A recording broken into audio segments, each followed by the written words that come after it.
Hi there, my name is Russell Hodges and I'll be talking about breaking into the game music industry. My talk will be divided into three sections. So firstly, I'll be explaining why I'm giving this talk. Secondly, I'll be explaining a bit about my story. And then thirdly, I'll be offering some suggestions and some advice that will hopefully increase your chances of getting into this field. So firstly, why this talk?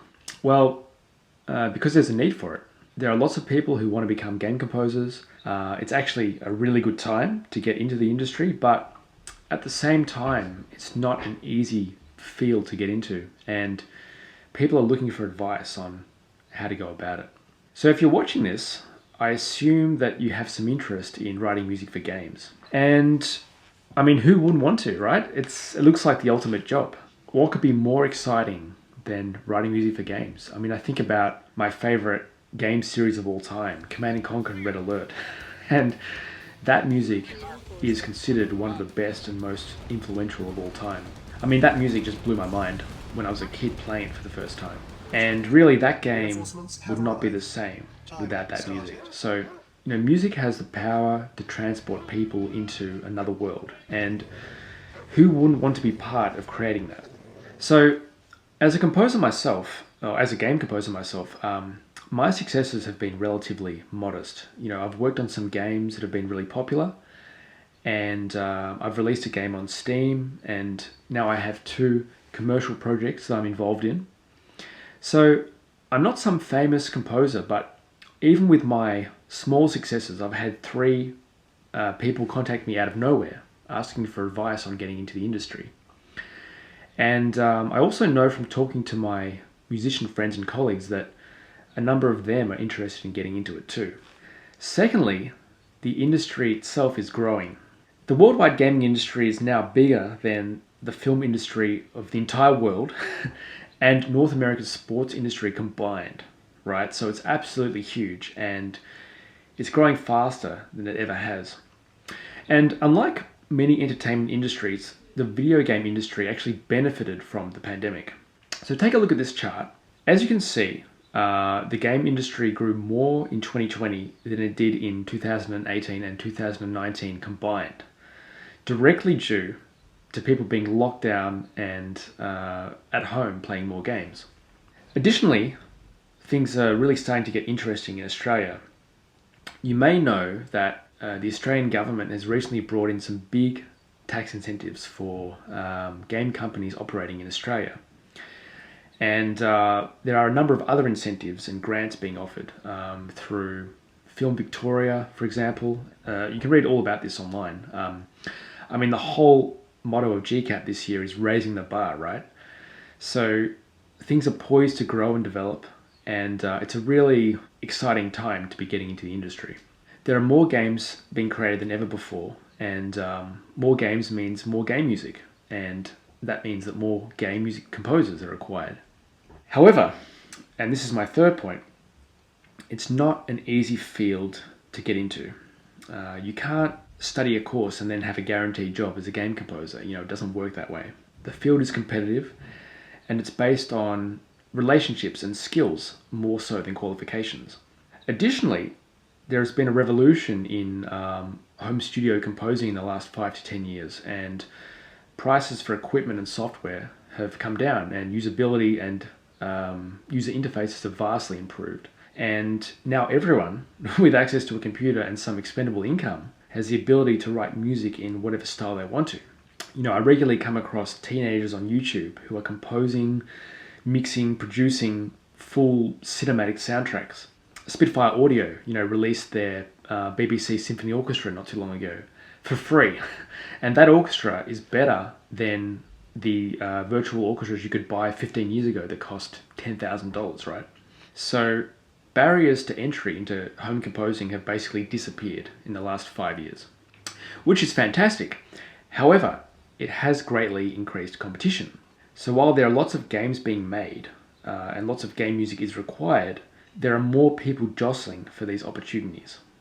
I speak to game developers who are getting unsolicited emails all the time from people who want to write music for their games. So it is competitive, right? So the point of this talk is to give you some advice to help you get into the industry. But why should you listen to me?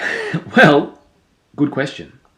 There are plenty of big name composers on YouTube talking about their careers, and these composers are amazing musicians and amazing humans, and the stuff they have to say is extremely interesting. I love watching their videos. But one thing I've noticed is that a lot of these big name composers fell into game composing by accident. While their stories are really interesting and there are lots of lessons you can glean from them, what do you do if you're just starting your journey into game composing? How does someone with no contacts, no folio, no experience, and basically no knowledge of the game industry break into it? There seems to be a lack of information for people in that situation, and that's where I come in. So in November last year, 2020, that's exactly where I was. I had no contacts, no folio, no experience, but I decided to focus on game composing and see how far I could take it. And less than 6 months later, I had a developer contact me about a paid, serious opportunity writing music for his game. So today, I'll be sharing some of the lessons I learned in that journey. This talk is really aimed towards hobbyists and aspiring composers and musicians of all levels who are trying to take that very first step into game composing. And, I don't pretend to be Austin Wintory or Laura Shigehara, but while my successes have been very modest compared to these well-known composers, I believe I have some useful things to say. So, this was me in March 2020. I was in Hamburg, Germany, working for AIDA Cruises. We did 8 weeks of rehearsals in Hamburg, and then I was booked to play piano on a cruise ship in Europe for 3 months. But as we all know, the pandemic happened, and so our cruise was cancelled. At the time, COVID-19 was a big unknown, and the cruise company was still trying to figure out what was going to happen. So we ended up staying on the ship in Hamburg in port for a month until the cruise company decided to send us home. Then I came back to Australia, spent 2 weeks in hotel quarantine, and by the time I got out, it was May, and then I was basically unemployed. Luckily, very luckily, the cruise company paid us out our full salary for the contract, and so finances were not dire for me, and I had a little bit of time up my sleeve. So in the first few months, I used the time to dabble in a few hobbies, making some videos, creating some memes, and of course catching up on some piano practice. But pretty soon I realized that the pandemic was going to be a long-term thing, and that the cruise industry and performing arts in general were going to be severely affected. So I started thinking about other options and about other types of work I could do. Types of work I could do from home that would allow me to use my music knowledge. And pretty quickly, the idea of writing music for a living interested me. I'm a jazz improviser, and I studied composition at university. And I'd been mucking around with composing with Logic for a number of years, so I wasn't completely new to the technological side of things. So at the same time, I'd started watching some videos on game development on YouTube, and I was finding it absolutely fascinating. I discovered channels like Bracky's, Game Maker's Toolkit, and one of my favorites, Is. I also watched the documentary film Indie Game, which I found really inspiring. And I was beginning to find myself interested in all aspects of game making. I was watching videos on Blender, pixel art, rendering, coding, even marketing. And around this time, I became aware of the enormous growth that the industry was going through, which I mentioned earlier. So I really started getting interested in game composing. It was something I thought I'd be good at, and the industry itself was doing well. Everything looked really positive. But how does someone with no folio, no experience, and no contacts get into the industry? So first of all, I knew that I needed to get my composing skills up, particularly in terms of composing with MIDI, mixing and production using my computer. So I started by trying to replicate several pieces of music as closely as I could. So here, for example, you can hear a remake of the Avengers theme.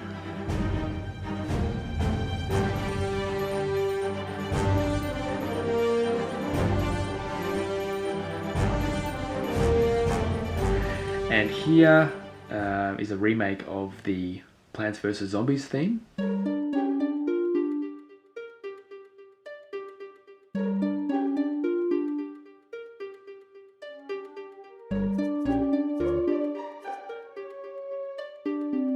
And this process was really useful because it forced me to really listen to the music and then find a way to create a similar sound.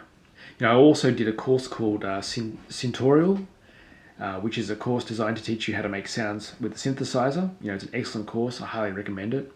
But basically I spent a bit of time just working on my core electronic composition skills. And then once I had gotten back into the swing of using my computer to compose music, I decided to see if I could find a real-life game composer and maybe organize some lessons with them.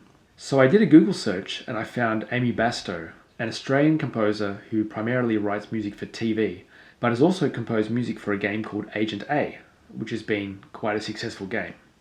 She ticked all the boxes. She's an Apple Logic user like me. She's very experienced, very professional, and she'd done what I was hoping to do.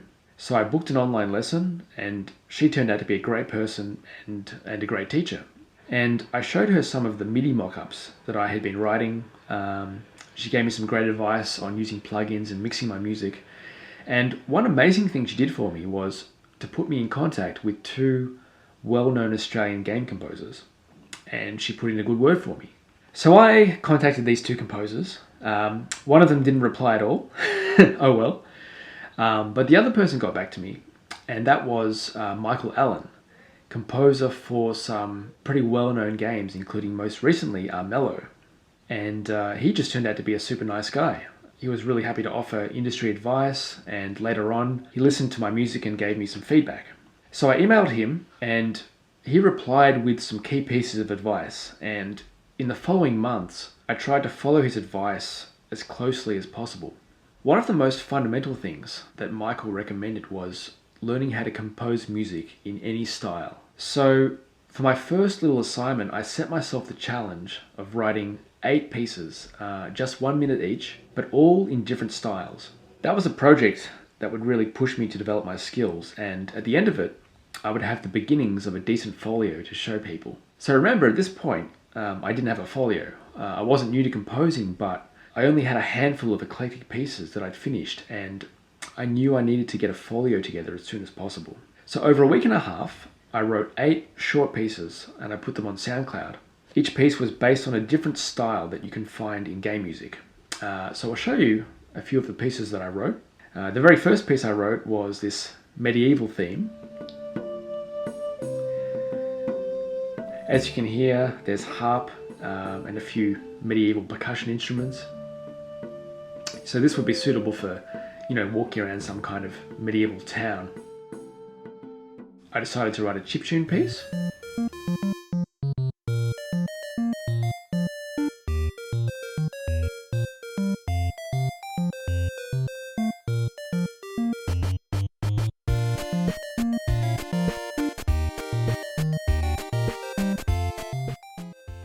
And in the process, I had to learn how to use all these different synth sounds and chiptune sound libraries. So I'll show you one more. This is some epic battle music for orchestra. So you can hear some, obviously orchestra, big percussion, brass, and choir.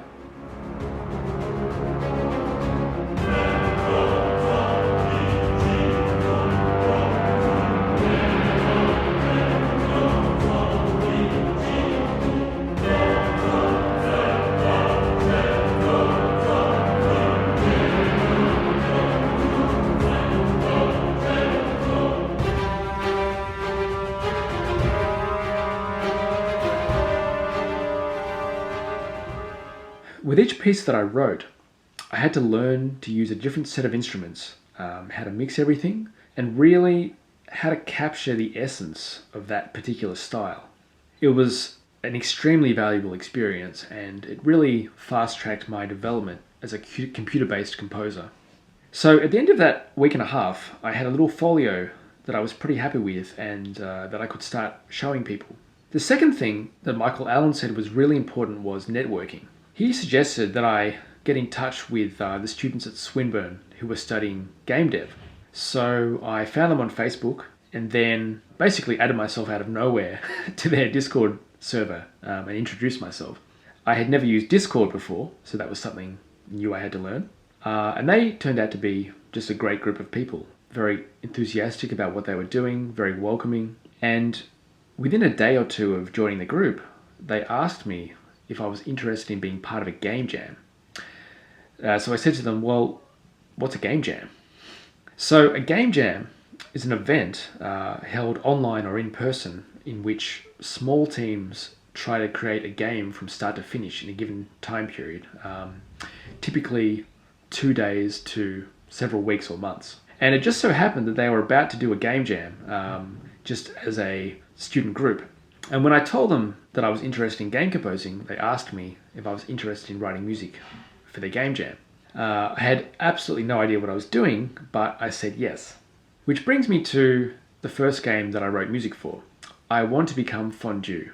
So, I Want to Become Fondue was made in the course of just a weekend. The premise of the game is quite ridiculous. You're a piece of cheese that has to attack and kill other pieces of cheese and throw them into a cauldron to make fondue. It's just an absolutely ridiculous concept. So I decided to write some music that was comical and annoying. I gave it a whimsical feel by writing a waltz, and I threw a Parisian accordion and a solo violin in there to give it that kind of folky feel. And I added a bunch of other instruments, including a person whistling and some synth sounds. So this is what I came up with.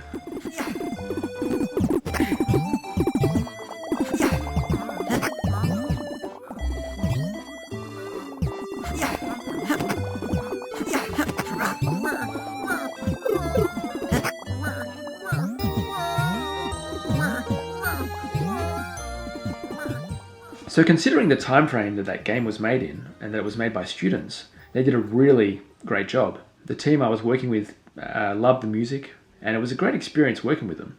In the process, I learnt an enormous amount about working with a small team, game dev lingo, how to make a loopable piece of music, how to get my music into the right format and get it to the team, and just the overall workflow of making a game from start to finish. And then, not long after that, I got the chance to do another game with them. So another game jam, but this was a very different game. It was a puzzle-solving game called Lightrunner. This game was a lot slower and required the player to think and experiment. So I decided to write some relaxing ambient style synth-based music. They also asked me to make sound effects for this game. Once again, I had absolutely no idea what I was doing, but I said yes, and then figured out how to make sound effects by watching YouTube. So I'll show you a little bit of Lightrunner.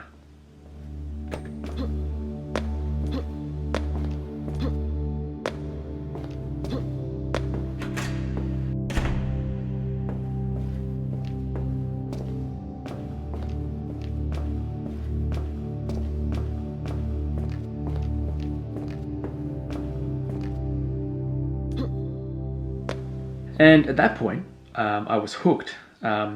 I found some online game jams through a website called itch.io, and then I just went crazy.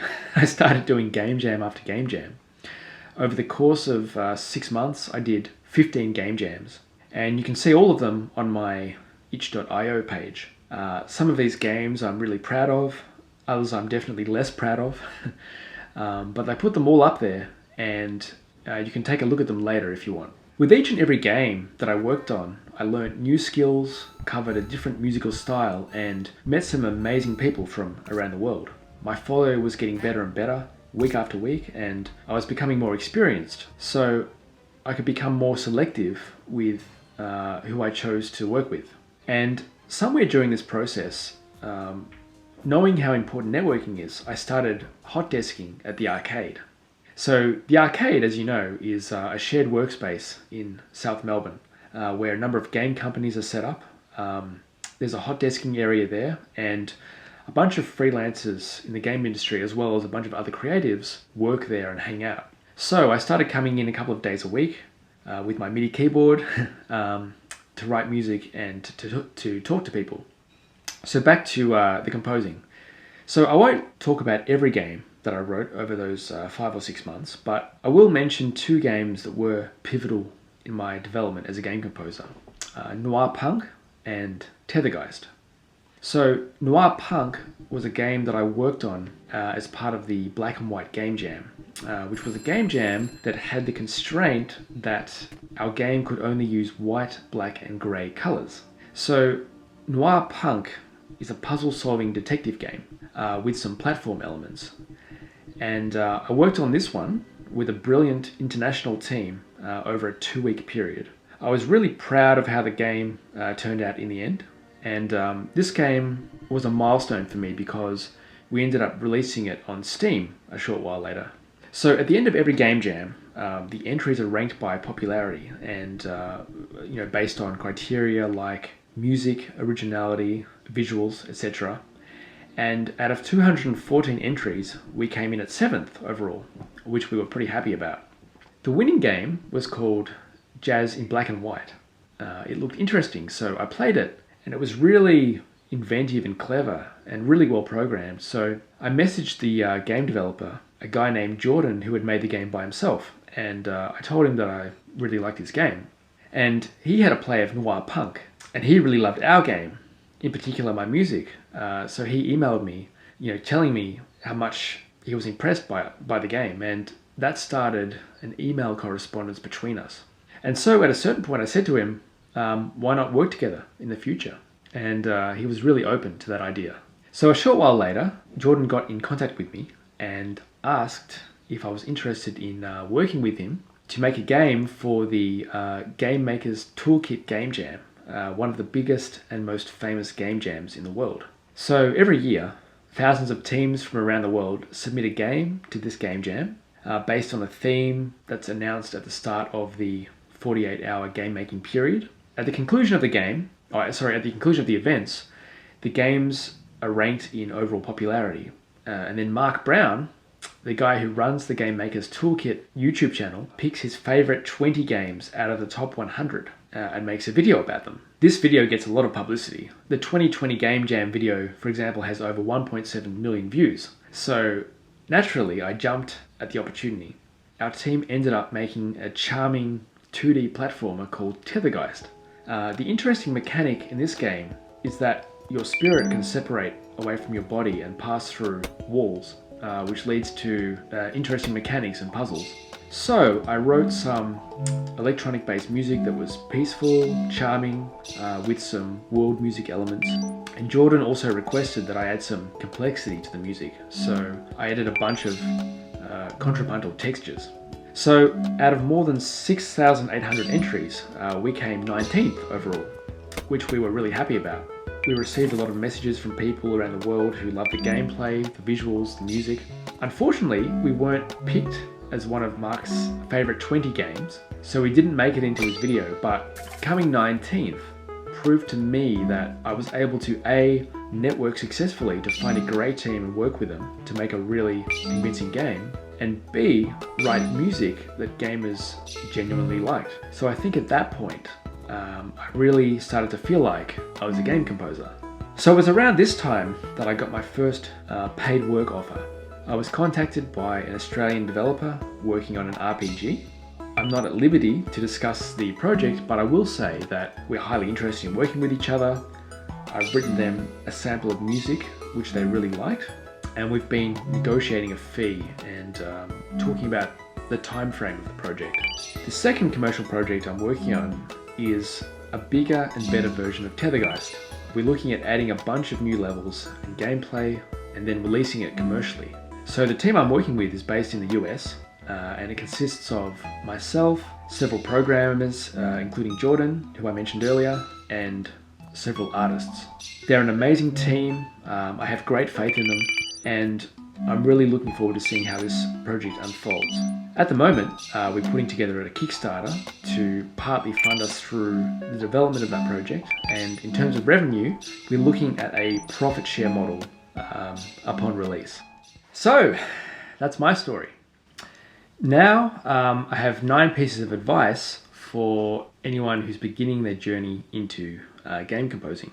So firstly, think about if you're actually suited to game composing. Are you interested in video games and the game making process? Are you happy to write music in any style? Are you flexible? Are you okay fitting in with someone else's artistic vision? Do you enjoy working in a small team? Can you get along with lots of people with different personalities? Are you okay with diversity? If you don't like people, then maybe it's not the right field for you. Are you okay with taking criticism and feedback? One great thing about the game dev community is that they actually look for honest feedback and criticism so that they can improve what they're doing. Are you able to look at things dispassionately and honestly and really assess what's working and what isn't? Do you have other skills that you can bring to the table? A lot of people in the game dev community are multi-talented. I've met developers who are also composers, or musicians who are also artists, or sound designers who also write narrative. I personally have a little bit of an artistic bent, and I've contributed some ideas to level design for some of the games that I've worked on. I also seem to be quite good at getting teams together and connecting people, which is really useful in this field. So, do you have other skills that you can bring to the table? Secondly, get a folio together. Go and write 10 pieces in 10 different game music styles. They don't have to be long. A minute or two is fine, but mix and produce each piece to as professional a standard as you can. You want to show that you can write music in as broad a range of styles as possible. And try to be really objective when you listen to your music. Does it actually sound good? If not, what do you need to change? Learn about music theory, orchestration, plugins, effects, mixing. There are literally hundreds of YouTube tutorials that show you how to do all of this. Thirdly, join game jams. So game jams are the easiest way to get experience. You could join a game jam online at itch.io today if you wanted. There are game jams happening all the time for all levels of ability, including absolute beginners. So go and do 5 or 10 or 20 game jams. They'll teach you so much about working with people, working to a deadline, composing in unfamiliar styles, and being flexible. There's no substitute to just doing something for real. There are so many little things that you don't realize you need to learn until you actually go and do something. And with each game that you make, you'll have another piece of music to add to your folio. You'll get more experience, and as your folio gets bigger and better, you can start to become more selective with who you work with. So look at the games that I started off with and the games that I'm writing for now. There's a noticeable improvement in production quality, and that was deliberate. With each game that I made, I tried to find more experienced people to work with, which meant that my folio got even better, which attracted even more experienced people to work with, and so on. Fourthly, learn how to make sound effects. For most of the games that I've written for, I also did the sound effects. And most small game companies and small developers are usually looking to employ one person who can do both. So it's a really useful skill to develop, and it's actually not that hard. If you already know how to use plugins and effects and how to manipulate sound in a DAW, you already have most of the knowledge required to make sound effects. There are some great tutorials online. Okay, so piece of advice 5, learn how games are made. The more you know about how games are actually made, the better. I literally downloaded Unity and I did a bunch of tutorials where I took pre-made games and tweaked them, and I added sound effects and music to them. It was great fun, and in the process I learned a lot about the workflow of game design, as well as a lot of the terminology that gets used. I've also watched dozens and dozens of videos on game development, partly to learn and partly because it's just really interesting. So the more you can know about how the whole pipeline works, the better. Next, learn how adaptive music and middleware work. Adaptive music is music that changes and adapts depending on what's happening in the game, and it's usually built around a number of music layers that fade in and out of each other. So I would definitely learn how it works, and additionally I would investigate 2 programs, Fmod and Wwise, middleware programs used to implement and tweak adaptive music and sound effects in games. Fmod in particular seems to be quite popular in the Australian game dev scene. There are some composers who are absolute pros with Fmod and Wwise, and then there are other composers who know nothing about them. But I think in general, the more you can know about these programs, the better. And certainly if you're looking to focus on game audio and sound design, you definitely need to be a pro with them. So I'll leave you to decide how much time you want to spend and how in-depth you want to go into them. Point 7, find a mentor. If possible, find someone who's working as a game composer who can give you some advice. If you don't know any game composers, then find someone who you think would know a game composer and contact them. There's no replacement for talking to someone who is actually in the industry and who can give you real-world advice. 8th point, network. Go and make friends with people in the game dev community. It's a very welcoming and inclusive community, and it feels like everyone is free to be themselves. At the end of the day, it's a community based around games and making games. So, it's a fun community that doesn't take itself too seriously. So, show people the music that you're writing and just take a genuine interest in the games that other people are making. Join some online events, just be friendly, try and remember people's names, offer to playtest their games, find out where the game dev community in your city hangs out, and then go hang out in that place. Being a Melburnian, the arcade was a logical place to network, and I've met a bunch of amazing people through hot desking there. So I will say, I don't think it's a great idea to be too pushy. I've never gone up to someone and directly offered to write music for their game. It's just not how I like to roll. Maybe I should. I know it can work sometimes, but I know that game developers are always being chased by composers who want to write music for their games, and I don't want to be that guy. So I just tell people that I'm a game composer. I show them some of my music, if they're interested, and I try and let what I do speak for itself. And 9th and final point, play the long game. Getting into game composing is not easy, and composers who make their living exclusively from game composing are pretty rare. So I wouldn't recommend just quitting your job and deciding to become one. Games themselves often take years to make. So the time from starting a project to actually receiving money in your pocket can be really long. So play the long game. Work on your skills, make contacts, improve your folio, and develop diversified income streams so that one day when you are given that paid opportunity, you're ready for it. Without these 15 or so games behind me, there's no way I'd feel ready to take on the paid opportunities that are now coming my way. For me personally, I absolutely love game composing and I love this industry. And I have these commercial projects that I'm involved with, but I also have a lot of other things in life and a lot of other things in music that I'm interested in. I personally find it hard to sit at a desk and just work on something for 40 or 50 or 60 hours a week. So I think for me, game composing will be something that I really enjoy, but do in conjunction with other things. If the opportunity presents itself, I might get into it full time, but it's not something that I'm fixated on. My focus is just on taking on projects that interest me, doing a really good job, and then just seeing where it goes from there. So you'll need to decide what you're aiming at and how seriously you want to take this. So I hope you enjoyed my talk. I hope it was interesting, and I'll now be online to answer some questions. Thanks.